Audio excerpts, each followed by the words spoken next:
ಬಡ ರೈತ ಅಂತ ಸಿಸ್ಟಮ್ಯಾಟಿಕ್ ಆಗಿ ರೈತನ ಬಡವ ಮಾಡಿದ್ದಾರೆ. ಮಾರ್ಕೆಟ್ ಇಲ್ಲ ಅಂತ ಹಾರಾಡ್ತಾರೆ. ನಿಮ್ಮೂರಿಗೆ ನೀವು ಫಸ್ಟ್ ಬೆಳೆದ್ರೆ ಅದಕ್ಕಿಂತ ದೊಡ್ಡ ಮಾರ್ಕೆಟ್ ಬೇಕಾ? ನೀನು ಇದು ಬೆಳಿ, ನಾನು ರೇಟ್ ಸೆಟ್ ಮಾಡ್ತೀನಿ, ನೀನು ಸೆಟ್ ಮಾಡೋದಲ್ಲ, ನಾನು ಸೆಟ್ ಮಾಡ್ತೀನಿ, ನಿನಗೆ ಸಬ್ಸಿಡಿ ಕೊಡ್ತೀನಿ. ಇವನ್ ಸಬ್ಸಿಡಿ ಇವನು ಕೊಡಕ್ಕೆ ಸಬ್ಸಿಡಿ ಕೆಟ್ಟ ಮಾತು ಬರ್ತದೆ ನನಗೆ. ಇವನು ಯಾವನ್ ಕೊಡಕ್ಕೆ ಸಬ್ಸಿಡಿ? ಅದು ಮಿಸ್ಲೀಡಿಂಗ್ ಫ್ಯಾಕ್ಟರಾ? Very very misleading. Once upon a time farmers use to give money to the government. ಇವ್ರು ಯಾವನ್ ಕೊಡಕ್ಕೆ? ರೈತ ದೇಶದ ಬೆನ್ನೆಲುಬು ಅಂತ ಮಾತಾಡ್ತೀವಿ. ನಾನು ಸ್ಕೂಲಲ್ಲಿ ಇರ್ಬೇಕಾದ್ರೂ ಬಡ ರೈತ ಅಂತಿದ್ವಿ, ಕಾಲೇಜಿಗೆ ಬಂದಾಗ ಬಡ ರೈತ, ಈಗ ಗ್ರ್ಯಾಜುಯೇಷನ್ ಆಗಿದೆ ಈಗಲೂ ಬಡ ರೈತ ಅಂತಿದ್ವಿ. ಇಷ್ಟೆಲ್ಲ ಸಂಪತ್ತನ್ನು ಪ್ರೊವೈಡ್ ಮಾಡಿದಂತಹ ರೈತ ಸ್ಟಿಲ್ ಬಡವ ಆಗಿದ್ದಾನೆ. ಯಾಕೆ? ನೀವು ಮಾಡಿದ್ದು, ನಾವು ಮಾಡಿದ್ದು, ಸಿಸ್ಟಮ್ ಮಾಡಿದ್ದು. ಆಯಿತಾ? ನಾವು ಬಡ ರೈತ ಅಂತ ಮಾಡಿ ಸಿಸ್ಟಮ್ಯಾಟಿಕ್ ಆಗಿ ರೈತನ ಬಡವ ಮಾಡಿದ್ದಾರೆ. ನೀವು ಹೇಳಿದ್ರಿ ನೀವು ಮಂಡ್ಯ ಅಂತ. ನಿಮ್ಮ ತಂದೆನ ಕೇಳಿ, ಇವತ್ತು ಮನೆಗೆ ಹೋದಾಗ ತಂದೆನ ಕೇಳಿ, ನಿಮ್ಮ ತಂದೆ ತಾಯಿ ಹತ್ರ ಎಷ್ಟು ಚಿನ್ನ ಇತ್ತು ಕೇಳಿ. ನಿಮ್ಮ ತಂದೆ ಹೇಳ್ತಾರೆ, ಆನ್ಸರ್ ಹೇಳ್ತಾರೆ ಅದಕ್ಕೆ. ಕಾಸನ್ ಸರ ಇತ್ತು, ಡಾಬ್ ಇತ್ತು, ವಂಕಿ ಇತ್ತು, ಬೈತಲೆ ಬೊಟ್ಟಿತ್ತು, ಬಳೆಗಳಿದ್ವು, ಮೂಗ್ಬಟ್ಟಿತ್ತು, ವಜ್ರದ್ದು. ನಿಮ್ಮ ತಂದೆ ಹೇಳ್ತಾರೆ. ನಿಮ್ಮ ತಂದೆ ಏನಾಗಿದ್ರು? ಇವಾಗ ನಿಮ್ಮ ತಂದೆನ ಬೆಂಗಳೂರು ಸೇರ್ಕೊಂಡಿದ್ದಾರೆ. ನಿಮ್ಮ ತಂದೆ ತಮ್ಮಂದಿರು ಇದು ಚೆನ್ನಾಗಿದಾರ? Are they rich? Okay. So ಹೆಂಗಾಗಿದ್ರೆ ಡಿಪ್ಲಿಷನ್ ಹಾಕೊಂಡು ಬಂದ್ಬಿಟ್ಟಿದೆ. ಯಾಕಂದರೆ ಹಿಂದಿನ ಕಾಲದಲ್ಲಿ ನಮ್ಮ ರೈತರು ಮೋನೋಕ್ರಾಪಿಂಗ್ ಮಾಡ್ತಾ ಇರಲಿಲ್ಲ, ಮಲ್ಟಿ ಕ್ರಾಪಿಂಗ್ ಮಾಡೋರು. ಅವ್ರು ಬೆಳ್ಕೊಳ್ಳೋರು, ಅವರು ಬೆಳೆ ಬೆಳ್ಕೊಳ್ಳೋರು. ಹೆಚ್ಚುವರಿಯನ್ನು ಊರಲ್ಲಿ ಮಾರಾಟ ಮಾಡೋರು, ಅಂದರೆ ಸಂತೆಗಳಲ್ಲಿ ಮಾರಾಟ ಮಾಡೋರು. ಎಕಾನಮಿ ಅಲ್ಲೇ ಫ್ಲೋ ಆಗ್ತಾಯಿತ್ತು. ಈ ಹಿಂದೆ ರೈತರು ಮೋನೋಕ್ರಾಪಿಂಗ್ ಮಾಡ್ತಾರಲ್ಲ, ಮಲ್ಟಿ ಕ್ರಾಪಿಂಗ್ ಮಾಡೋರು, ಸಸ್ಟೈನಬಲ್ ಫಾರ್ಮಿಂಗ್ ಮಾಡೋರು. ಅಂದರೆ ಅವ್ರಿಗೆ ಏನು ಬೇಕೋ ಮನೆಗೆ ಎಲ್ಲ ಬೆಳ್ಕೊಳ್ಳೋಣ, ಇನ್ಕ್ಲೂಡಿಂಗ್ ಬೆಳಗ್ಗೆ ಹಾಲಿಂದ ಹಿಡಿದು ಹಸುಗಳಿರೋದು, ನಾನ್ ವೆಜ್ಗೆ ಕೋಳಿ ಇರೋದು, ಕುರಿ ಇರೋದು, ಮೇಕೆ ಇರೋದು, ಎಲ್ಲ ಸಮಗ್ರ ಕೃಷಿ ಮಾಡೋಣ. ದವಸ ಧಾನ್ಯ ಬೆಳ್ಕೊಳ್ಳೋಣ, ಅಂದರೆ ಧಾನ್ಯಗಳು ಬೆಳ್ಕೊಳ್ಳೋಣ, ಕಾಳುಗಳು, ಸೊಪ್ಪು, ತರಕಾರಿ, ಹಿಂಗೆ ಕಂಪ್ಲೀಟ್ ಸಮಗ್ರ ಕೃಷಿ ಮಾಡೋನು. ಅವ್ನ ಮನೆಗೂ ಯಾವತ್ತೂ ಏನು ಕೊಂಡ್ತಿರ್ಲಿಲ್ಲ. ಉಪ್ಪೊಂದು ಬಿಟ್ರೆ ಇನ್ನೇನು ಕೊಂಡ್ತಿರ್ಲಿಲ್ಲ. ಅದನ್ನು ಎಕ್ಸಸ್ನ ವಾರಕ್ಕೊಂದು ಸಂತೆ ಆಗೋದು, ಸಂತೆಯಲ್ಲಿ ಮಾರಾಟ ಮಾಡೋನು. ಇನ್ನು ಸಂತೆಯಲ್ಲೇ ಬೆಳೆದಿದ್ದ ಅವರು ಎಷ್ಟು ಚೆನ್ನಾಗಿ ಸಿಸ್ಟಮ್ ಇತ್ತು ಅಂದರೆ, ಏನೇನು ಬೇಕು ಇದು ಮಾಡಿಕೊಂಡು ಪಿರಿಯಾಡಿಕ್ ಆಗಿ ಬೆಳ್ಕೊಳ್ಳೋರು. ಸೊ ಏನಾಗ್ತಾಯಿತ್ತು ಅಂದರೆ, ಅವ್ನ ದುಡ್ಡು ಖರ್ಚೇ ಇರ್ತಾ ಇರಲಿಲ್ಲ. ದುಡ್ಡು ಸಂಪಾದನೆಕ್ಕಿಂತ ಖರ್ಚಿರ್ತಾ ಇರಲಿಲ್ಲ ಏನು. ಸೊ ಅದು ಆ ಥರ ಕೃಷಿಗೆ ಹೋಗಿದ್ದು.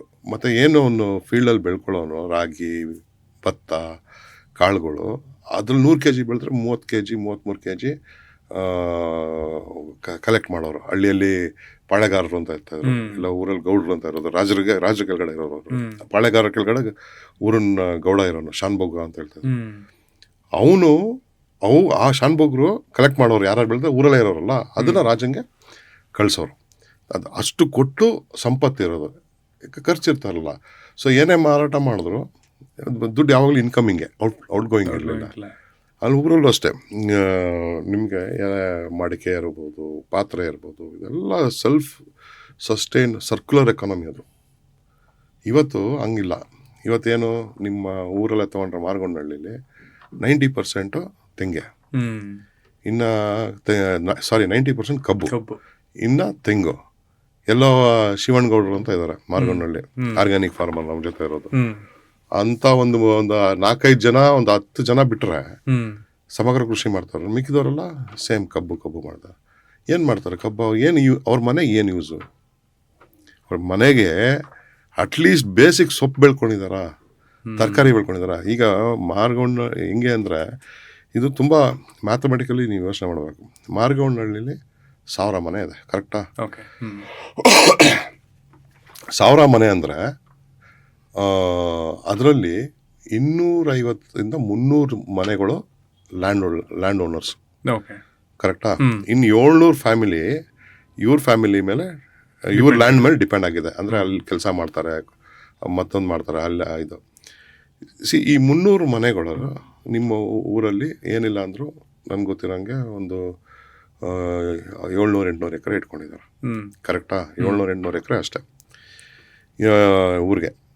ಸೊ ನಿಮ್ಮೂರಲ್ಲಿ 1000 ಮನೆಗಳು ಅಂದರೆ ಎಷ್ಟು ಜನ ಇದ್ದಾರಪ್ಪ? ಬರ್ಕೊಳ್ಳಿ, ಹೇಳ್ತೀನಿ ಎಷ್ಟು ಜನ ಇದ್ದಾರೆ ಒಂದೊಂದು ಮನೆಯಲ್ಲಿ. 3 ಜನನ 4 ಜನನ ಆವ್ರೇಜ್ 4 ಜನ ಊರಲ್ಲಿ 3,000 ಜನ 4,000 ಜನ ಆಯ್ತು. 3,000 ಇಟ್ಕೊಳ್ಳಿ. 3,000 ಇಂಟು 3 ಎಷ್ಟು? 9,000.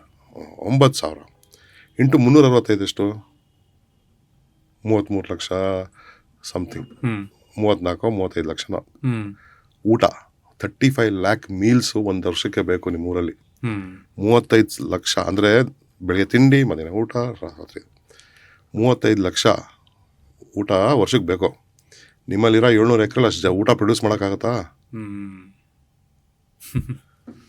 ಒಂದು ಮನೆಗೆ 40-50 ಥರ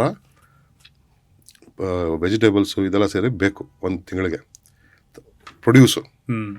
ಬೆಳೆ ಬೇಕು, ಅಕ್ಕಿ ಬೇಕು, ರಾಗಿ ಬೇಕು, ತರಕಾರಿಗಳು ಬೇಕು, ಹಾಲು ಬೇಕು, ಮಾಂಸ ಬೇಕು, ಮೊಟ್ಟೆ ಬೇಕು.